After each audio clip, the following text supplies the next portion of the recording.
Hi writers, it's Miss Sarah here again, and today we are going to wrap up our realistic fiction stories, add a solution, and talk about what it means to bring our stories to life.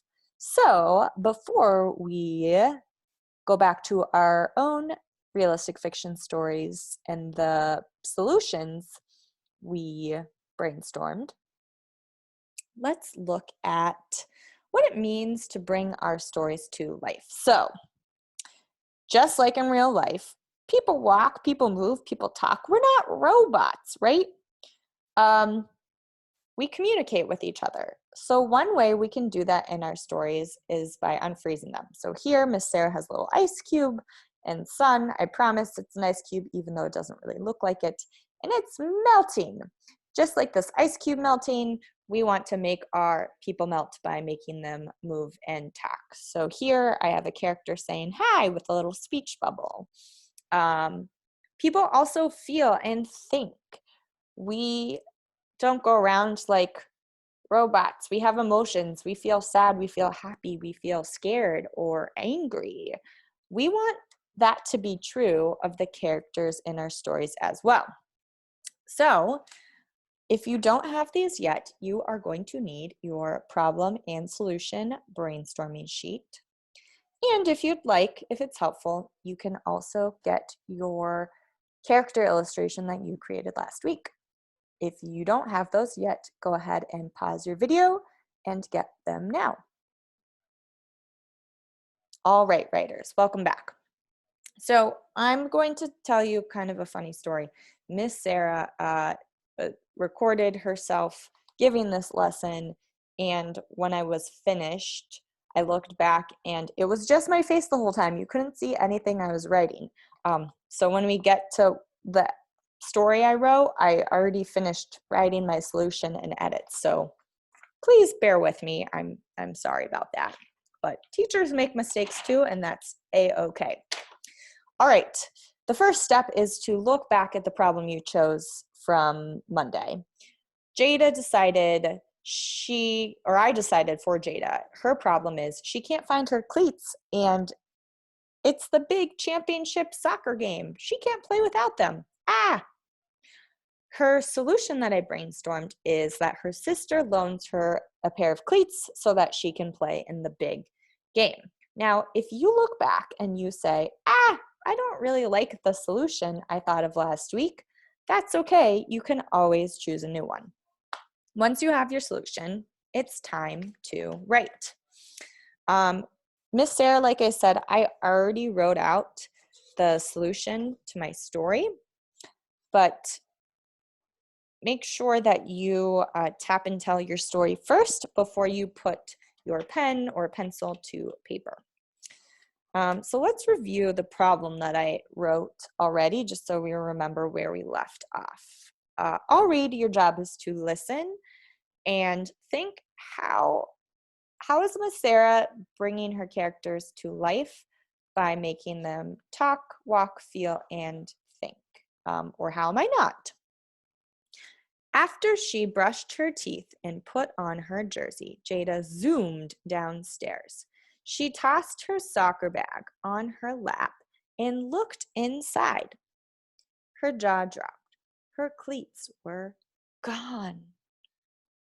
So if I look back, writers, I already see I have lots of pretty exciting action words that Miss Sarah is proud of using. I have words like zoomed. Right here, I'm going to underline that a little bit better. Zoomed, right?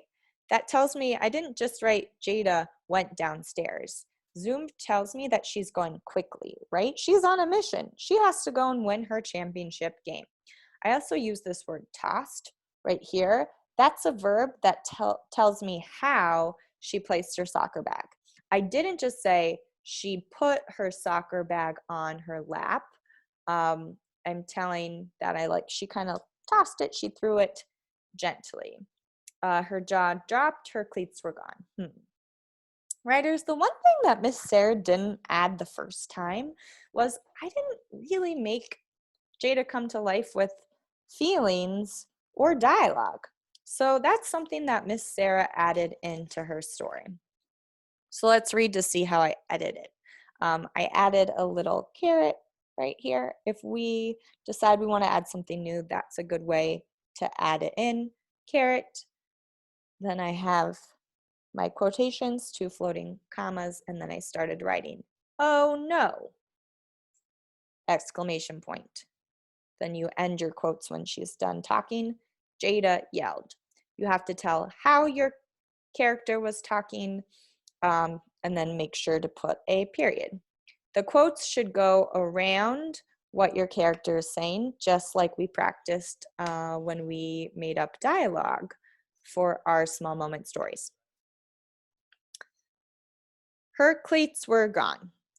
Exclamation point. I can keep that the same. I want to show that it's a big deal they're missing. Then I added some more dialogue to tell how she was feeling. This is terrible. End quotation marks, because now she's not talking anymore. She felt worried. Period. Now I added a feeling. My reader knows that it's a problem. Her cleats are missing. What am I going to do? She asked her mom. Everyone on my team is counting on me.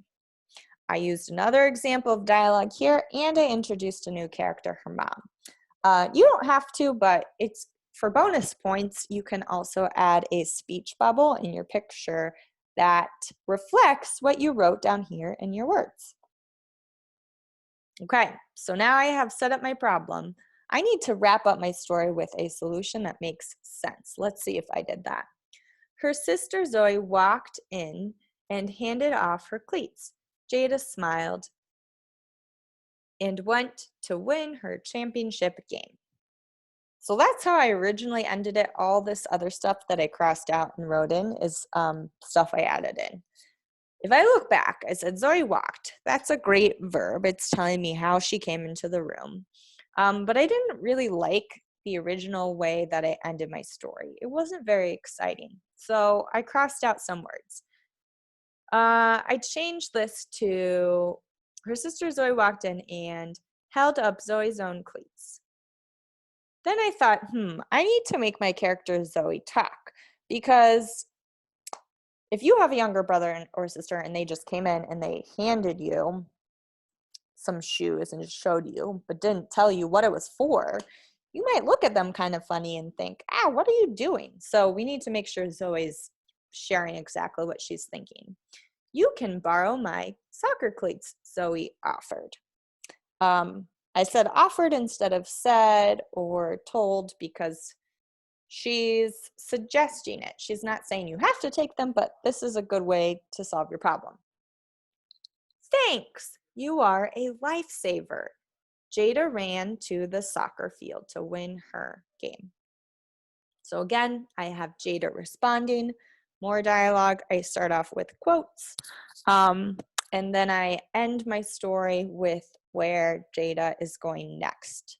And I don't go into too much detail about how her game goes, because that could be another story about Jada for a different day. I'm going to leave it. That's the solution. That's the excellent ending to my story for now. So writers, remember today, your job is to think of a solution. That's step one, a solution for your story, and bring your characters to life by unfreezing them. We make our characters move, talk, feel, and think just like people do in real life. Good luck writing your own realistic fiction stories. I cannot wait to read them today.